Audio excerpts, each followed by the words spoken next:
12ই April আজ হচ্ছে হনুমান জয়ন্তী। গতকাল রাতে ভেবেছিলাম পুজো দিতে যাবো, বাট সকালে উঠে ভুলে গেছি। তাও ভাগ্যিস কিছু খাইনি, তাই এই রেডি হয়ে বেরিয়ে পড়ছি। আমরা এখন পুজো দিতে যাবো। স্নান হয়ে গেছে, ও যেন খেতেও খাইনি, ও বলছে আমিও যাব। তো চলো আমরা দুজনেই স্নান টান করে বেরিয়ে পড়েছি। যাওয়ার সময় ভোগ নিয়ে নেব, বাড়ির থেকে তেল সিঁদুর আর একটা ধূপ ছিল সেটা নিয়েছি, আর প্রসাদটা রাস্তা থেকে নিয়ে নেব, আর ফুলটা নিয়ে বেরিয়েছিলাম। তো আমরা মিহিদানার যে লাড্ডুটা হয়, মতিচুরকে লাড্ডু, সেটা নিয়েছিলাম, কারণ এটা হনুমানজির খুব পছন্দ, আর এটা বাচ্চাদেরকে নাকি খাওয়ালে ভালো হবে। আর সাথে নিয়েছিলাম ছোলা আর গুড়, এটা তো হনুমানজির খুব পছন্দ।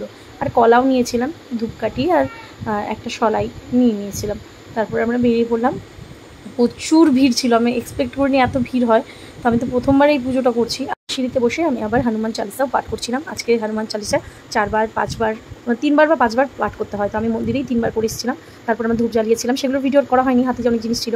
তারপর আমরা লাল কাপড় নিয়ে গেছিলাম, সেটাই মন্দিরের পেছনে বটগাছে বেঁধেছি, আর আমরা দাঁড়িয়ে দাঁড়িয়ে অঞ্জলি দিয়েছি। তারপর অবশ্য আমি ভেতরে ঢুকেছিলাম, ভেতরে ঢুকে ভালো করে ভোগগুলো উজানের নামে নিবেদন করেছি, ঠাকুরকে তেল সিঁদুর দিয়েছি, কলা নিয়ে গেছিলাম সেটা দিয়েছি, চানা গুড় সেটাও দিয়েছি, ভালো করে সম্পূর্ণ করলাম পুজোটা। খুব ভালো লাগছে, আমি প্রথমবারই পুজোটা করলাম, বেশ ভালো লাগছে।